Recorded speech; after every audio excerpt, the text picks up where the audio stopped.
should Sure, be I believe changed. we need to change the 14th Amendment because it has severely destroyed our own population base, clearly shown to be an exploitive loophole for those who want to come to the United States and then stay in the United States, then also just erode our cultural identity entirely. Why would that be a 14th Amendment problem and not a law problem? What do people use to gain citizenship to the United States if they're not already a citizen? They either move here legally, which unfortunately we have a lot of people doing, or they do it illegally. And that is done either through the use of having children here, which I will say, people are now going to say, oh, you're calling me a racist. It's done by white Europeans too. It's done by Polacks. It's done by Ukrainians. It's done by Russians. They come here for vacation, pop out a baby, and then say they're going to stay. The issue that you just laid out is not a constitutional issue. That is a law problem.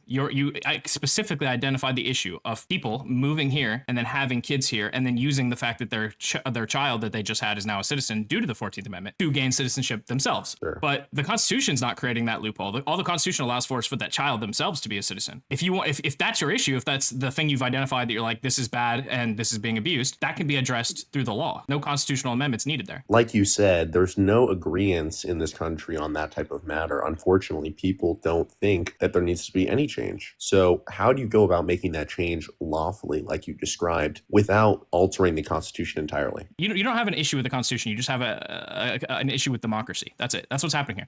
If it is the case that Republicans, one party, has control of both chambers of Congress and the presidency, and you still can't get a law passed, that means that there's not enough support for that law. That's not an issue with the system. I see people in chat doing it too, of like, Congress just doesn't work. Congress is ineffective. No, Congress is exactly effective. Congress's job is to represent the will of the people and to pass the laws that the people want. Congress is literally doing exactly their job. They're passing nothing because we can't fucking agree on anything. I mean, you kind of called my argument like 2 minutes ago when you said, I don't agree with democracy. I don't really. I think it doesn't work.